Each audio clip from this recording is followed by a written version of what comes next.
Halo, selamat datang di Gen Adilab. Baik, di video kali ini saya melanjutkan video dari sebelumnya, yaitu membahas mengenai hama yang menyerang tanaman cabai, ya, khusus hama di video kali ini. Nah, kalau untuk penyakit saya sudah bahas, bisa dicek di video sebelumnya. Baik, kita mulai.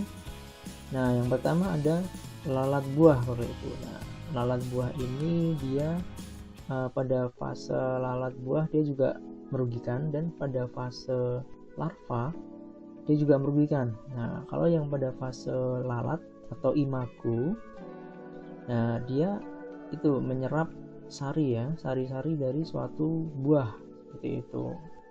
Nah, kemudian kalau yang fase larva atau ulat, nah dia biasanya menyerang daun gitu, makanya daunnya jadi bolong-bolong gitu Bapak Ibu, atau memakan dari buah cabai. Jadi kalau ini ya serangannya seperti memakan.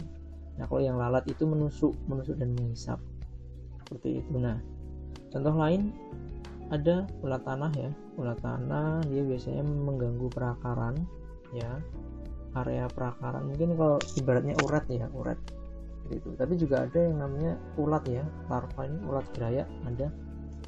Dia memakan daun ya, standar bisa bikin bolong-bolong daunnya seperti itu.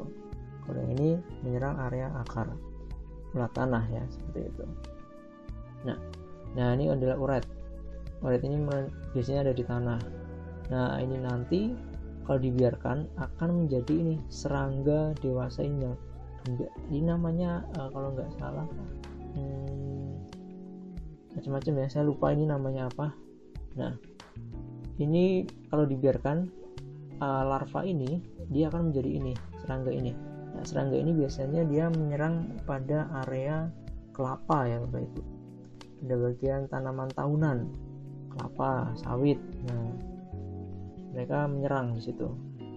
Nah, oke. Kemudian ada yang namanya lalat penggorok. Nah, kita di lahan sering lihat ini ya Bapak Ibu ya, jalur serangan dari lalat penggorok ini. Nah, kita bingung sebenarnya apa gitu kan, sering kok bentuknya kayak gini, kok bisa gorok kayak gini. Nah, Bapak Ibu, Mas Mbak, ini sebenarnya bukan gejala dari lalat ini, tapi gejala larva dari lalat ini. Nah, lalat penggorok daun ini dia kan bertelur. Nah, bertelur, dia telur tadi menjadi ulat atau larva ya, larva yang seperti ini tadi. Nah, ini. Nah, ketika larva itu ingin membutuhkan nutrisi, nah makanya dia memakan daun. Nah, makanya dia membentuk jalur. Jadi yang membentuk jalur ini dia sebenarnya larvanya Bapak Ibu, seperti itu. Nah, ini ketika kita zoom, nah ini dari atas kan seperti ini, tidak terlihat. Nah, ketika kita zoom, maka di sini ada yang namanya larva dari lalat itu sendiri. Nah, ini kecil ya Bapak Ibu ya, tapi bisa besar kemungkinan juga bisa dilihat dengan mata telanjang, bisa seperti itu. Nah, ini lalat penggerak daun.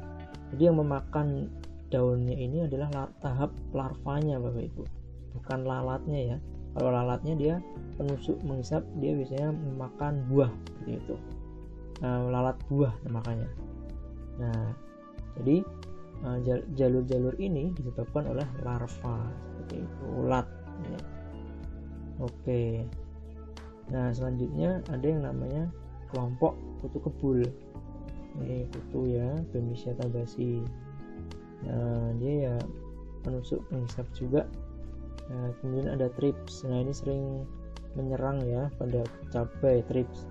Nah, perlu kita ketahui Bapak Ibu bahwa Bemisia tabaci, thrips ini dia biasanya membawa virus. Jadi mereka ini sebagai vektor ya, seperti kalau diibaratkan mudahnya itu seperti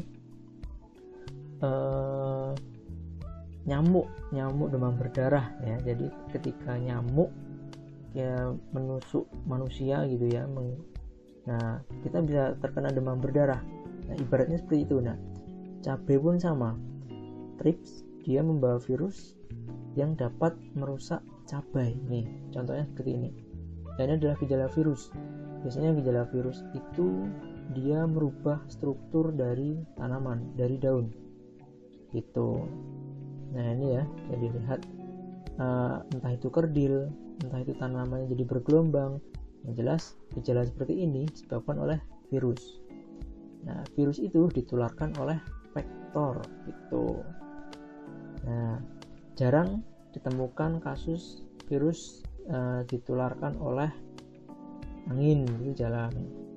Nah karena virus ketika berada di luar dia akan otomatis mati, cepat rusak seperti itu ya, struktur proteinnya cepat rusak. Nah makanya harus dalam kondisi homogen. Homogen itu langsung ya, jadi tidak ada faktor lingkungan yang mempengaruhi.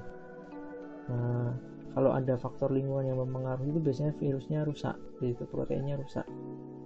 Nah ini adalah contoh virus ya, virusnya macam-macam namanya, ada virus Gemini, virus kuning gitu ya, virus hijau seperti itu.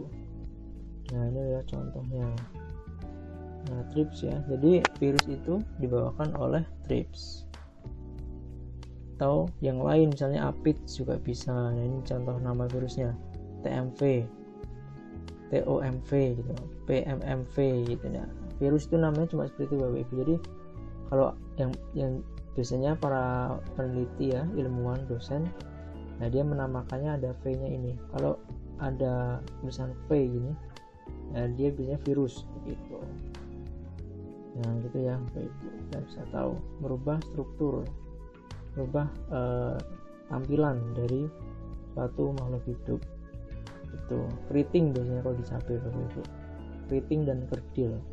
Nah tahap lanjut dia bisa kuning, kematian pada jaringan tanaman seperti itu. Oke, baik Bapak Ibu, Mas Mbak, terima kasih. Demikian video dari saya mengenai hama, macam-macam hama ya. Nanti di video selanjutnya mungkin saya akan bisa bikin lebih detail tentang misalnya thrips ini bagaimana morfologinya, caranya gimana, khusus gitu mungkin ya, satu video. Kemudian ada ulat, ini gimana cara makannya, pada fase apa aja gitu, nanti akan saya bikin. Baik, demikian video dari saya, sampai jumpa di video selanjutnya.